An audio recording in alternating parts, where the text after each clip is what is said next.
Understanding behind the lower extremity kinetic chain or kinematic chain integration techniques, the LEKCIT approach. Two types of adaptations that happen in patients. Abnormalities can be the lower limb, one can be longer, one can be shorter. We have two types of discrepancies called as the structural leg length discrepancies and we have functional leg length discrepancies. Structural leg length discrepancies are again two types. Soft tissue structures leading to leg length discrepancy, which is like tightness or contractures or a deformity of the foot or the leg, which is measured as apparent limb length from the umbilicus to any of the landmarks, the medial or lateral malleolus. That is structural, which is apparent limb length shortening. Other type of structural shortening is the bony, that is maldevelopment of the bones, or it can be degeneration or fractures of the bones, degeneration of the joints, destruction of the joints leading to a shortening. Where you find with the inch tape and you measure from the bony landmark to another bony landmark, you find a shortening, which is called as true shortening. Okay, true leg length discrepancies, true limb length measurements. True and apparent limb length measurements both are type of structural leg length discrepancies. What is functional leg length discrepancies? We are observing the patient in supine. You are finding that both the lower limbs are apparently like equal. You make them to stand. You find a spine posture being abnormal, or you make the patient to walk and then you see that during walking the spine posture is becoming abnormal. Okay? Why the spine posture is getting abnormal? Not in supine. Supine the patient is not like this, patient is straight.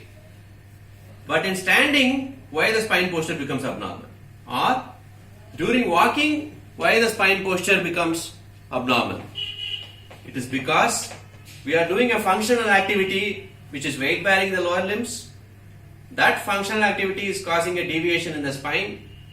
The deviation in the spine is because of some kind of a discrepancy in the lower limbs. So that's why that discrepancy is called as a functional leg length discrepancies. That is during functional activities. When subject squats, sometimes when the subject squats, you will find one side knee will be going medially. Okay? Other side knee will be going straight. This side will be going medially. That means the valgus is increasing. What is called as the dynamic valgus. Okay? That is increasing in the right. It is again a functional discrepancy. Okay? So all these changes have to be performed as a movement analysis, because we as physical therapists, when we perform a movement observation, it's our role and responsibility to identify what are the deviations that is coming. Some of the patients might be having excessive plantar flexion during walking, excessive knee flexion during walking, excessive hip flexion during walking, excessive internal rotation of the hip during walking. Okay? But here range of motion examination was equal, internal or external rotation. But on walking you find more internal rotation is happening.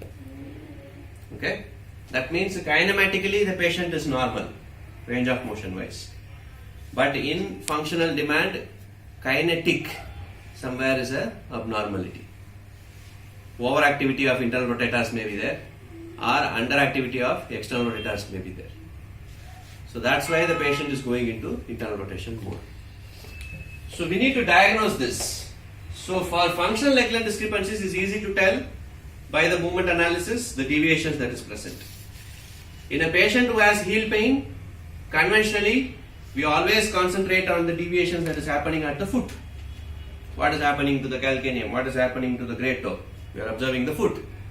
But we miss what is happening in the spine, or we might miss what is happening in the pelvis. Okay? Remember, it is important to observe everything because there may be interlinked phenomena. What can be the two types of interlinks that is possible? I am showing you an example of trunk with the knee. What can be the interaction? Remember, if I am assessing influence of the trunk on the knee, that means lumbar spine is the cause for the knee symptoms. But if I am assessing knee influence on the lumbar spine, that means the knee mechanics is caused to the patient with low back pain. Okay? The kinetic chain integration techniques can be used predominantly in patients with lower extremity problems. So I will go from the spine to the knee.